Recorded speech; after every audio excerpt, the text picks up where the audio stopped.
Assalamualaikum warahmatullahi wabarakatuh. Perkenalkan, saya Tenang Sumiati, calon guru penggerak Angkatan 9 dari Kabupaten Wonosobo, Provinsi Jawa Tengah.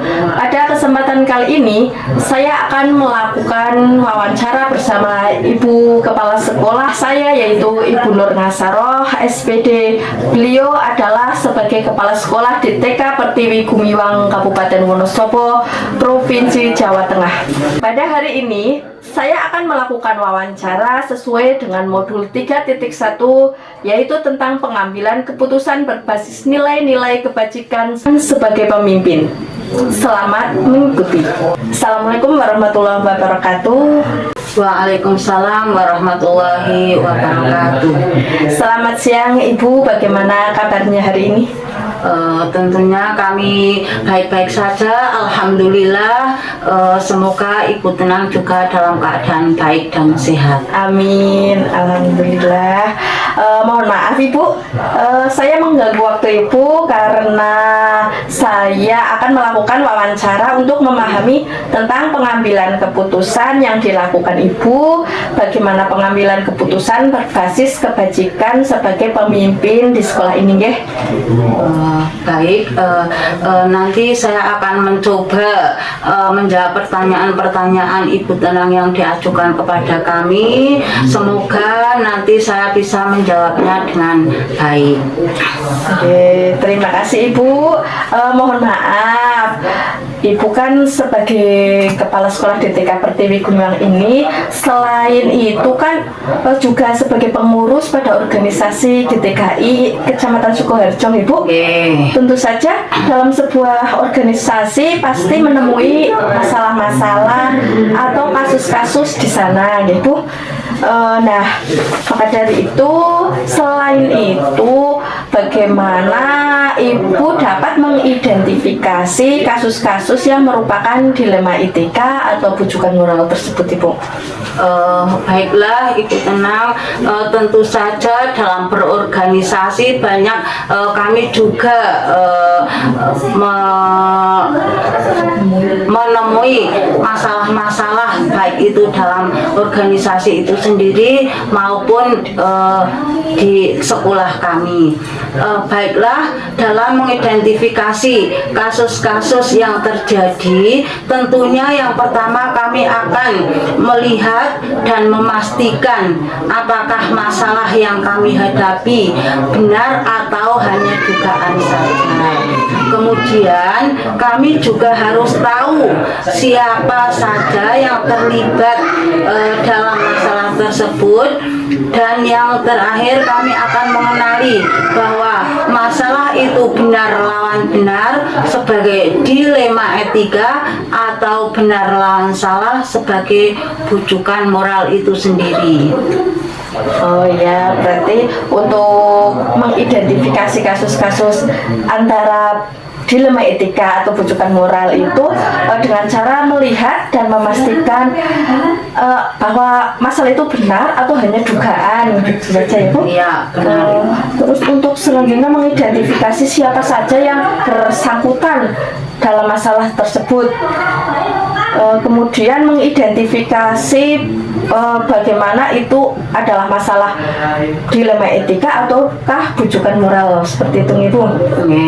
Terima kasih. Dan untuk selama ini bagaimana Ibu menjalankan pengambilan keputusan di sekolah Ibu, terutama untuk kasus-kasus di mana ada dua kepentingan yang sama-sama benar atau sama-sama mengandung nilai-nilai kebajikan. Nah, begini Bu Tenang, untuk pengambilan keputusan yang semacam itu, bahwa masalah yang dihadapi adalah mengandung dua kepentingan yang benar dengan benar namun bertentangan. Sudah dapat dipastikan bahwa ini adalah dilema etika, maka dalam pengambilan keputusan kami harus komunikasi dengan pihak-pihak yang terlibat tentunya berpegang pada prinsip-prinsip dilema etika, yaitu berpikir berbasis hasil akhir, berpikir berbasis peraturan, yang terakhir yaitu yang ketiga, berpikir berbasis rasa peduli atau care based thinking. Seperti itu Bu Tenang. Oh iya, berarti untuk menjalankan pengambilan keputusan itu tentunya harus saling berkomunikasi dengan pihak-pihak terkait. Iya, benar sekali. Oke, dan tidak lupa juga tetap mengutamakan prinsip-prinsip dilema etika tersebut, Ibu. Ya, betul sekali itu benar. Oke. Nah, untuk kemudian bagaimana langkah-langkah atau prosedur seperti apa yang biasa Ibu lakukan selama ini? Begini, biasanya yang sudah dilakukan selama ini dalam langkah-langkah untuk pengambilan keputusan, tentu saja keputusan yang diambil adalah keputusan yang terbaik untuk semua pihak.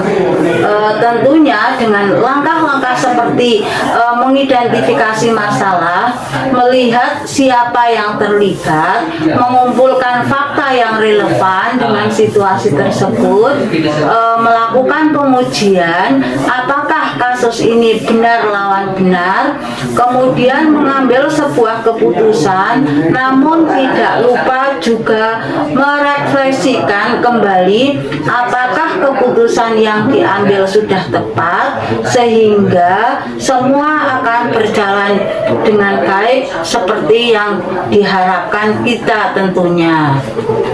Begitu, kurang lebihnya begitu Bu Tenang. Oh oke, berarti untuk langkah-langkahnya tentu saja tidak terlepas dari 9 langkah pengambilan keputusan, Ibu. Ya, Terus untuk mengidentifikasi masalah atau benar melawan benar itu untuk dilema etika dan mengumpulkan fakta yang relevan, seperti itu, Ibu. yes. Oke, dan bagaimana hal-hal apa saja yang selama ini Ibu anggap efektif, Bu, dalam pengambilan keputusan pada kasus-kasus dilema etika tersebut? Nah, begini Bu Tenang, dalam hal-hal yang efektif dalam pengambilan keputusan tersebut, saya sebagai kepala sekolah harus cepat tanggap dalam menghadapi agar tidak terjadi hal-hal yang kurang baik, dan tentunya agar permasalahan tersebut itu cepat terselesaikan gitu.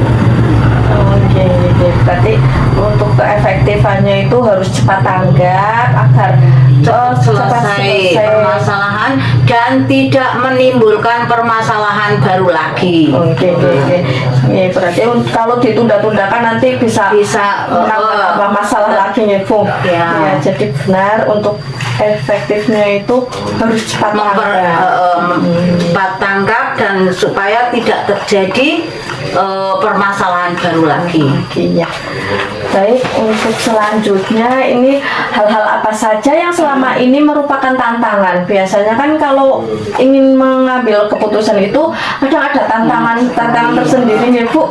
Apa itu yang menjadi tantangan bagi Ibu?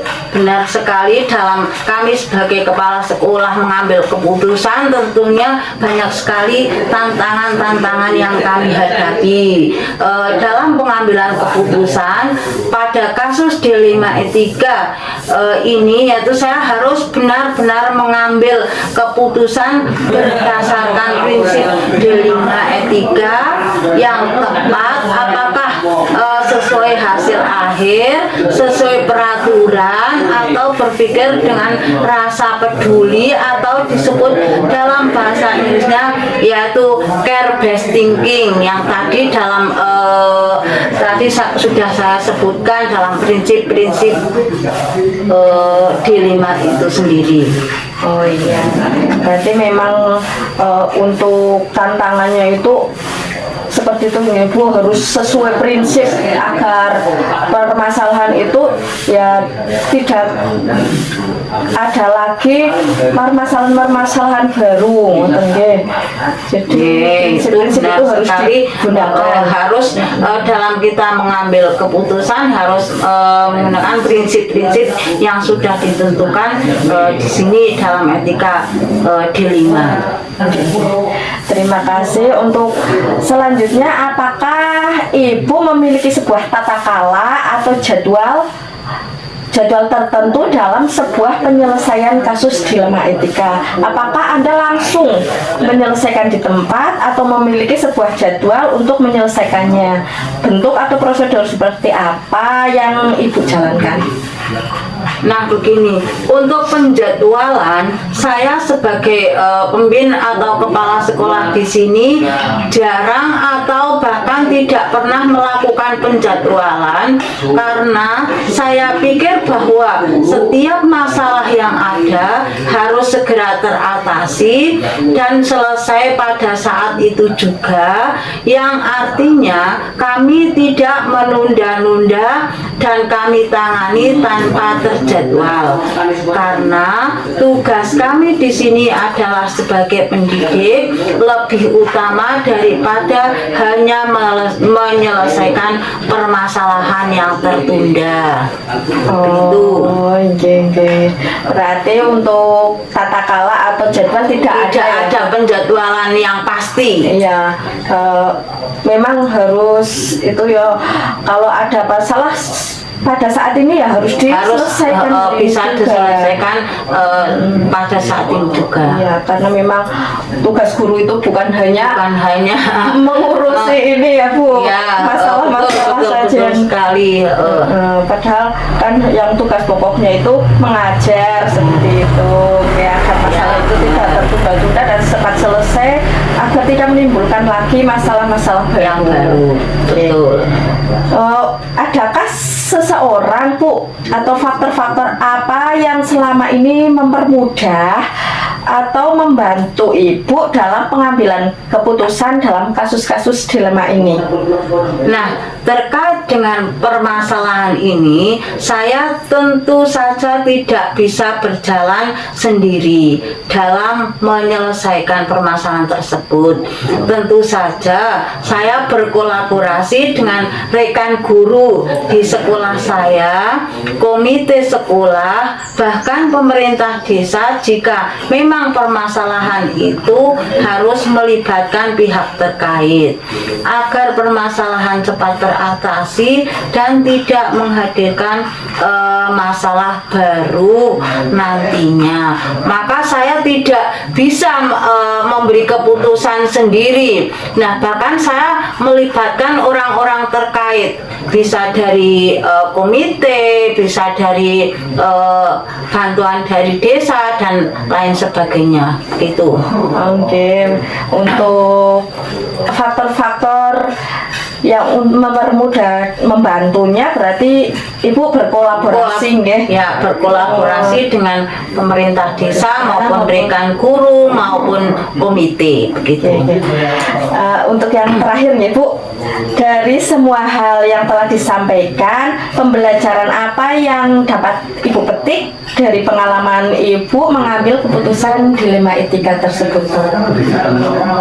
Baiklah, terkait dengan pengambilan keputusan hal-hal yang bisa saya petik di sini, yaitu saya bisa berkolaborasi dengan pihak-pihak terkait dalam mengambil keputusan supaya masalah bisa terselesaikan dengan baik dan dapat dilaksanakan serta dapat dipertanggungjawabkan tanpa ada yang dirugikan, baik yang terlibat maupun pihak sekolah itu sendiri. Oke, berarti untuk pembelajaran yang bisa dipetik, kita bisa berkolaborasi dengan pihak-pihak terkait ya, dalam mengambil keputusan. ya. Ya. Jadi ya memang untuk pengambilan keputusan itu tidak bisa sendiri ya Bu, mungkin harus ada Benar bantuan sekali ya, dari luar terkait. Ya, terima pihak-pihak yang kasih. terkait. Ini merupakan suatu ilmu baru untuk saya Bu. Jadi walaupun saya di sini guru, kan saya juga pemimpin pembelajaran ya Bu. Jadi untuk kalau nanti saya ada permasalahan dengan anak didik saya akan menerapkan apa yang sudah diberikan ilmu dari Ibu tadi. Semoga saya bisa menerapkannya untuk anak-anak didik saya Bu.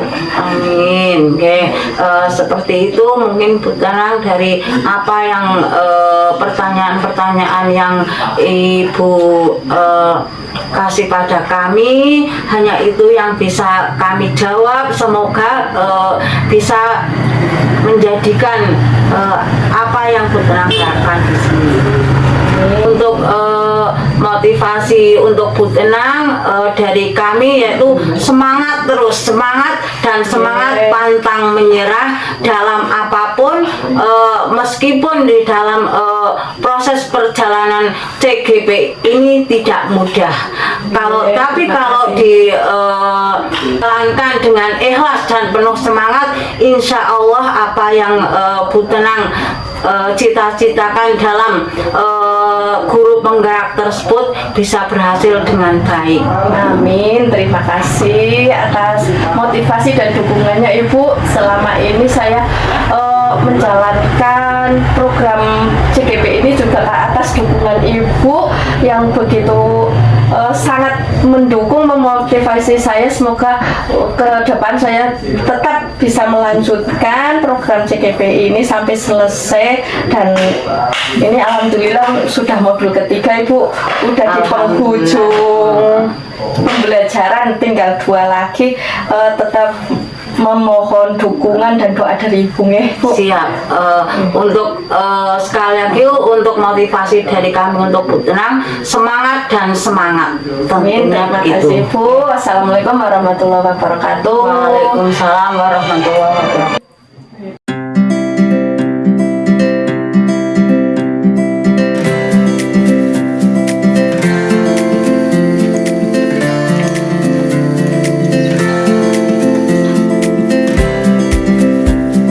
Assalamualaikum warahmatullahi wabarakatuh. Waalaikumsalam warahmatullahi wabarakatuh. Selamat siang Bu Sabtu Rahayu. Bagaimana kabarnya hari ini? Siang Ibu Tenang, alhamdulillah kabar Ibu sangat baik.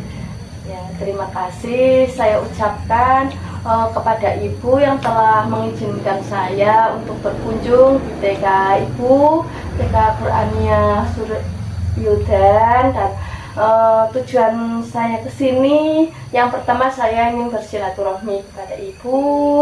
Yang kedua, ini saya akan melakukan wawancara kepada Ibu sebagai kepala sekolah di TK Qur'ania Suryudan terkait dengan tugas CGP saya. Dan ini tugas pada modul 3.1, yaitu tentang pengambilan keputusan berbasis nilai-nilai kebajikan sebagai pemimpin Ibu. Oh ya, terima kasih atas kedatangannya. Semoga wawancara hari ini bisa memberi manfaat bagi kita. Saya akan mencoba untuk menjawab pertanyaan-pertanyaan sesuai dengan pemahaman saya. Terima kasih Ibu. Baik. Selain menjadi kepala sekolah di TK Qur'ania ini kan, Ibu juga ikut organisasi, misalnya KTKS ya Bu. Ya, lalu sudah tentu di sana ada permasalahan-permasalahan. Namun juga ada kemungkinan yang terjadi jika di sekolah ini terdapat masalah-masalah ya. Nah, berkaitan dengan itu, selama ini bagaimana Ibu dapat mengidentifikasi kasus-kasus yang merupakan dilema etika atau rujukan moral? Terkait dengan masalah dilema etika atau rujukan moral, saya akan mengamati permasalahan-permasalahan yang terjadi di sekolah kami, kemudian mengumpulkan informasi atau fakta-fakta yang tentunya yang relevan dan berusaha untuk mengambil keputusan sesuai dengan peraturan yang ada di sekolah kami. Dari pengalaman saya bahwa dilema etika adalah menentukan keputusan antara benar dengan benar tetapi bertentangan. Kemudian kalau bujukan moral itu suatu pengambilan keputusan antara benar dan salah. Oh ya, baik, berarti dalam mengidentifikasi masalah itu Ibu yang pertama mengamati masalahnya, terus mengumpulkan fakta-fakta, oh iya, informasi fakta yang relevan. Kemudian bagaimana dengan dilema etika sendiri, itu masalah-masalah yang benar di antara benar tapi ya bertentangan itu Ibu. Begitu juga dengan bujukan moral itu sebenarnya pengambilan masalah yang benar antara benar dan salah. Baik, terima kasih. Dan selama ini bagaimana Ibu menjalankan pengambilan keputusan sekolah, terutama untuk kasus-kasus di mana ada dua kepentingan yang sama, benar atau sama-sama mengandung nilai-nilai kebajikan? Untuk pengambilan keputusan, saya kembalikan pada peraturan sekolah juga. Namun sebagai kepala sekolah, saya juga tidak mengambil keputusan secara sepihak atau keputusan sendiri. Jadi saya tetap berkomunikasi, bermusyawarah dengan rekan guru di sekolah kami. Di sini kami mempunyai 2 rekan. Jadi kami selalu mengkomunikasikan, bermusyawarah dengan tujuan nanti pengambilan keputusan bisa menghasilkan keputusan yang mufakat dan juga dapat dipertanggungjawabkan bersama. Nah, baik sekali. Berarti untuk pengambilan keputusan itu tetap dikembalikan kepada aturan-aturan yang sudah ditetapkan ya, dan bermusyawarah dengan guru-guru yang ada di sekolah. Ya, terima kasih. Untuk langkah-langkahnya atau prosedurnya seperti apa Ibu yang dilakukan? Seperti yang saya sampaikan tadi, bahwa langkah-langkah saya dalam mengambil keputusan itu yang pertama saya mencari informasi terlebih dahulu dari berbagai pihak yang terkait ya, dari guru dan pihak-pihak lain juga. Yang kedua, saya akan menganalisis informasi yang tadi saya dapatkan. Kemudian saya mengadakan rapat dengan semua guru dan pihak-pihak terkait untuk menyelesaikan masalah tersebut. Jangan sampai kita salah mengambil keputusan atau mengambil langkah agar tidak menimbulkan masalah yang baru. Oh ya. Berarti langkah-langkahnya itu mencari informasi dulu dari yang terkait itu ya Bu, dan menganalisis masalah, kemudian dimusyawarahkan dalam rapat. Oke. Untuk hal-hal apa saja yang selama ini dianggap efektif Ibu dalam menurut saya dalam pengambilan keputusan yang efektif itu langkah-langkah yang bijaksana, berasaskan kekeluargaan, tidak merugikan masing-masing pihak, dan juga terpenting masalah itu bisa diselesaikan dan bisa dilaksanakan dengan baik. Nah, bagus sekali deh. Untuk hal-hal yang efektif itu memang sebagai atasan itu harus bersikap bijaksana, dan keputusan itu diambil secara kekeluargaan. Baik, untuk hal-hal apa saja yang selama ini merupakan tantangan, tentunya kan ada tantangan dalam mengambil keputusan tersebut ya Bu. Tantangan ya selalu ada ya, biasanya itu ketika sedang musyawarah terjadi di situ akan pengambilan keputusan tersebut, karena di sana melibatkan banyak pihak-pihak terkait nih. Selain guru juga ada wali murid, dan ada saja tentunya antara pro dan kontra. Nah, jadi sebaik-baik mungkin saya sebagai pemimpin di sini harus bisa mengambil keputusan yang benar dan terbaik yang dilaksanakan dan dapat dipertanggungjawabkan. Baik Ibu, ya tentu saja karena di situ dalam merapatkan banyak individu, guys, jadi kan banyak pro dan kontra, itu memang salah satu tantangan untuk kita sebagai pemimpin untuk mengambil sikap, Ibu. Dan bagaimana Ibu memiliki sebuah tata kala atau jadwal untuk menyelesaikan masalah tersebut, ataukah ada jadwal atau tidak, Ibu? Saya sebagai pemimpin atau kepala sekolah di sini, jika ada permasalahan seperti dilema etika, kami sebagai pihak sekolah secara langsung merespon permasalahan tersebut, yang artinya kami tidak menunda-nunda dan kami akan segera menangani tanpa terjadwal. Karena tugas kami di sini sebagai pendidik lebih utama daripada hanya menyelesaikan permasalahan yang jatuh. Ya, baik Ibu, berarti untuk menyelesaikan masalah tersebut tidak harus ada jadwalnya, ya harus langsung direspon dan tidak menunda-nunda agar permasalahan tidak berkepanjangan dan segera selesai. Iya. Adakah seseorang atau faktor-faktor apa selama ini yang mempermudah atau membantu Anda dalam mengambil keputusan dalam permasalahan? Terkait dengan permasalahan ini tentunya saya tidak bisa berjalan dengan sendiri, dalam penyelesaiannya. Tentu saja saya berkolaborasi dengan guru. Selain ada guru-guru di sekolah, juga kami mengikut sertakan komite sekolah. Jadi kami selalu menyampaikan apa yang terjadi di sekolah kami bermusyawarah dengan guru, dengan komite dan pihak-pihak terkait agar permasalahan cepat teratasi dan tidak menghadirkan permasalahan-permasalahan yang baru. Bagus sekali Ibu, berarti untuk kerjasama dan kolaborasi nih dengan berbagai pihak yang terkait. Dan yang terakhir ini Bu, dari semua hal yang telah disampaikan, pembelajaran apa yang dapat Anda petik pengalaman Anda mengambil keputusan dilema etika itu? Terkait dengan pengambilan keputusan dalam dilema etika, lebih dekat dengan guru-guru dan bermusyawarah dan dapat bekerja sama dengan pihak terkait seperti komite sekolah dan juga pemerintahan desa, supaya masalah yang bisa terselesaikan dengan baik dapat dilaksanakan serta dipertanggungjawabkan dan tidak merugikan pihak sekolah, dan bisa melibatkan pihak sekolah itu sendiri.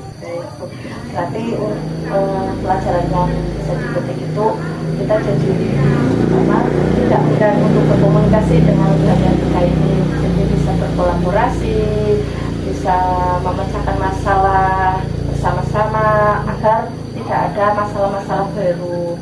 Terima kasih Ibu, dan ini juga ilmu baru untuk saya dan pengalaman baru tentunya dari Ibu sebagai pemimpin di sekolah Ibu. Nanti akan saya terapkan di sekolah saya, dan ini sangat-sangat bermanfaat sekali karena Ibu telah memberikan ilmu kepada saya, dan terima kasih atas waktunya Ibu, dan saya mohon maaf sudah mengganggu waktu dari Ibu.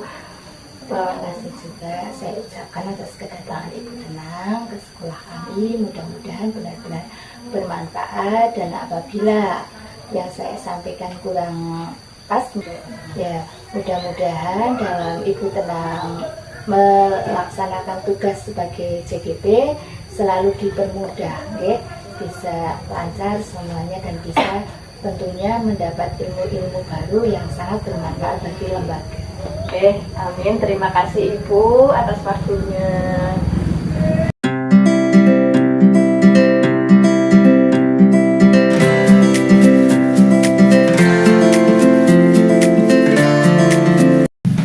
Assalamualaikum warahmatullahi wabarakatuh. Lestari Rahayu, bagaimana kabarnya? Alhamdulillah, baik, sehat. Terima kasih saya ucapkan atas izinnya saya untuk berkunjung di TK Ibu pada hari ini. Tujuan kedatangan saya ke sini yang pertama yaitu silaturahmi. Untuk yang kedua, saya akan melakukan wawancara kepada Ibu sebagai kepala sekolah TK Garumulor 1. Ini terkait tugas saya, Bu, dalam program JGP Angkatan 9. Yaitu pada modul 3.1 tentang pengambilan keputusan berbasis nilai-nilai kebajikan sebagai pemimpin. Ya, boleh.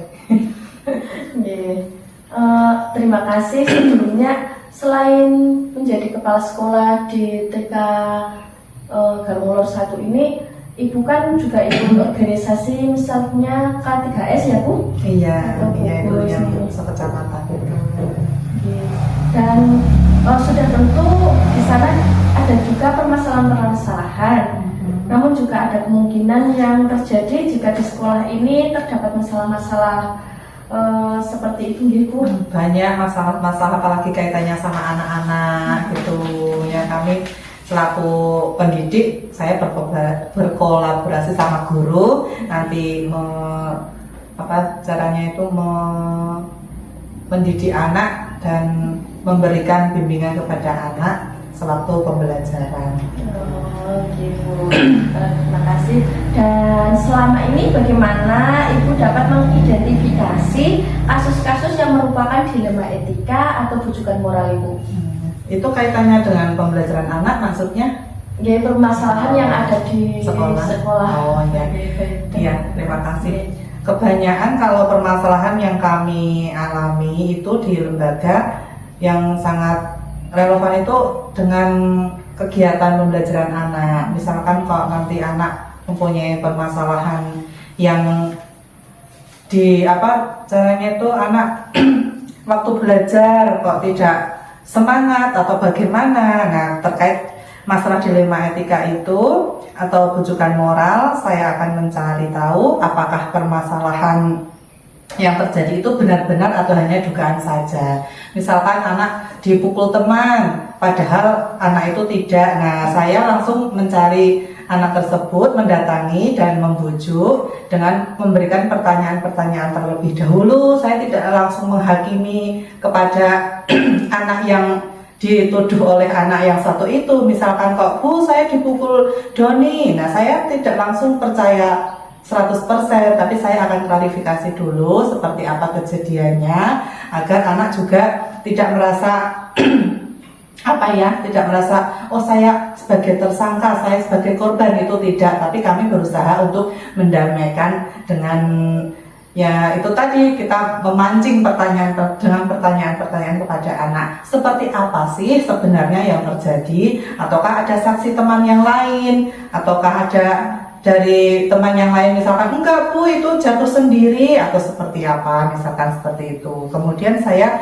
mengumpulkan informasi-informasi dengan mendatangkan sumber terkait, yaitu tadi teman-teman atau yang menjadi tersangka pemukul atau teman yang menjadi korban. Nah, seperti itu kami memberikan pertanyaan untuk agar mereka tidak bermusuh, caranya seperti itu. Itu berarti untuk mengidentifikasinya yaitu yang pertama permasalahan pembelajaran itu diidentifikasi dulu. Enggak langsung caranya menentukan oh dia yang salah atau yang iya dong. Apalagi kan anak-anak kita jangan mudah percaya langsung ya. Kadang anak kan egonya masih saya benar, nah seperti itu, masih tinggi egonya. Jadi dengan itu ya mencari informasi dengan teman-teman dan mendatangi langsung yang terkait. Ya, jadi untuk selama ini bagaimana Ibu menjalankan pengambilan keputusan di sekolah Anda, terutama untuk kasus-kasus di mana ada dua kepentingan yang sama-sama benar atau sama-sama mengandung nilai kebajikan? Sebagai kepala sekolah, saya bisa mengambil keputusan sendiri. Saya tetap berkomunikasi dengan rekan guru ya, maksudnya seperti ini. Walaupun saya kepala sekolah di sini, saya tidak harus memutuskan harus seperti ini, harus seperti itu, tidak. Tapi kami tetap menghargai pendapat dari sesama rekan guru. Terus nanti misalkan kok itu ada kaitannya dengan parenting, ya kami harus memberikan kesempatan berpendapat kepada wali murid. Nah, anak juga bisa kita mintai pendapat juga tentang misalkan kasus yang seperti tadi, permasalahan yang kaitannya sama anak-anak gitu. Tidak terus saya sebagai kepala sekolah, kamu yang salah harus ini dihukum, itu tidak. Tapi kami harus bekerja sama dan tidak harus memutuskan langsung, karena pengambilan keputusan ini dikembalikan pada peraturan juga gitu. Oh iya. Bermusyawarah. Berarti untuk pengambilan keputusannya tetap dikomunikasikan dengan rekan guru, Iya. dengan wali murid, Iya. dan yang terkait Iya. sama anak. Tergantung permasalahannya itu. Kalau sama anak juga saya harus merangkul anak gitu. Baik, oke. Terima kasih. Dan untuk yang selanjutnya ini tentunya dalam pengambilan keputusan itu ada langkah-langkah yang atau prosedur yang bisa dilakukan ya. Kira-kira langkah-langkahnya apa itu, Bu? Langkah-langkahnya saya kira langkah yang bisa saya ambil untuk mengambil keputusan, yaitu pertama itu memperkuat informasi terlebih dahulu. Caranya kita mendengar informasi itu, kita saring dulu apakah informasi itu nyata atau hanya hoax atau hanya katanya itu dulu. Jadi kita menyaring, memperkuat informasi terlebih dahulu dari berbagai pihak, dari yang terlibat. Siapa yang terlibat di situ, anak-anak ataukah wali murid ataukah sesama rekan guru. Nah, seperti itu. Jadinya kita tidak langsung memutuskan harus seperti ini. Nah, langkahnya pertama yaitu kita harus memperkuat informasi bagaimana kejadian itu yang sebenarnya dari guru maupun pihak yang lain yang terkait dengan permasalahan tersebut. Yang kedua, saya akan menganalisis informasi yang saya dapatkan dan kemudian saya mengadakan musyawarah dalam rapat dengan guru atau berbagai pihak terkait. Kita musyawarahkan setelah saya mengerti permasalahannya. Saya juga tidak harus memutuskan sendiri. Kita bermusyawarah, ayo seperti apa sih duduk permasalahannya, mari kita selesaikan dengan bermusyawarah. Nah, jadi di sini harus dengan pikiran terbuka, nggak boleh nanti setelah keputusan selesai kok di belakang masih ada yang berundel, masih ada yang tidak terima dengan keputusan. Maka dari itu kita harus melakukan musyawarah mufakat setelah memperkuat itu informasi yang didapat tersebut dengan pihak-pihak yang terkait. Kita selesaikan masalah tersebut, jangan sampai keputusan yang kita ambil nantinya akan memunculkan masalah baru. Jadi dengan musyawarah inilah nantinya kita berharap dapat menghasilkan pengambilan keputusan yang baik itu untuk semua, tidak hanya untuk pihak guru, pihak kepala sekolah ataupun pihak wali murid. Tidak hanya satu pihak, tetapi permasalahan itu harus bermanfaat dan diputuskan bersama-sama dari semua pihak yang ada kaitannya dengan permasalahan tersebut. Baik sekali untuk langkahnya. Yang pertama berarti memperkuat informasi yang nyata gitu. Iya. Jangan hanya asal dengar kita, kayak itu teman saya harus saya dukung, itu tidak boleh seperti itu. Untuk yang kedua, menganalisis dari permasalahan tadi yang sudah dikumpulkan dari informasi-informasi, kemudian dirapatkan untuk menghasilkan keputusan yang baik. Nah, hal-hal apa yang selama ini Ibu anggap efektif dalam pengambilan keputusan dalam kasus-kasus dilema etika ini, Bu? Hal-hal yang menurut efektif maksudnya? Untuk mengambil keputusan itu hal yang dianggap efektif. Oh iya, itu kaitannya dengan langkah-langkah tadi juga. Karena hal yang menurut saya efektif dalam pengambilan keputusan, yang pertama kita mencari informasi yang akurat. Ya tadi tidak hanya satu pihak saja kita mendengar permasalahan ini terus kita percaya, nggak seperti itu. Terus menganalisis permasalahan dan memusyawarahkan kepada pihak-pihak terkait dalam menentukan pengambilan keputusan yang dapat dipertanggungjawabkan. Dan yang terpenting masalah itu bisa selesai dan tidak menimbulkan masalah baru. Misalkan kok kita ini udah deal ya Bu, sudah selesai permasalahannya, kita damai, diharapkan seperti itu, damai setelah masalah selesai, tapi nggak taunya ada satu pihak yang tidak terima. Nah itu kan malah menimbulkan permasalahan baru di satu pihak. Permasalahan ini udah selesai, kita harapkan setelah selesai permasalahan tidak ada masalah yang lain lagi, kita damai, kita bekerja sama lagi gitu di lingkup ini, lembaga ini. Iya, jadi untuk hal-hal yang dianggap efektif itu menjadi pemimpin itu harus bijaksana atau ibu, Iya. harus masalah sekarang yang harus diselesaikan hari ini juga, Jangan mengulur-ulur, nanti malah tambah-tambah terus. masalah lain. Iya. Terima kasih sekali. Dan itu untuk hal-hal apa saja yang selama ini merupakan tantangan. Mungkin kan kalau mengambil keputusan itu ada tantangan juga yang selama ini menjadi pengambilan keputusan pada kasus-kasus dilema etika itu. Tantangan saat memutuskan ini permasalahan Pengambilan ini gitu ya. keputusan Iya. itu kan pasti ada Tantangannya yang dihadapi dalam pengambilan keputusan pada kasus dilema etika ini, ya saya harus benar-benar mengambil keputusan yang berdasarkan prinsip dilema etika yang tepat, apakah sesuai hasil akhir, sesuai peraturan, atau berpikir dengan rasa peduli, atau disebut cara best thinking. Ya, best thinking ya. Oh iya, seperti itu.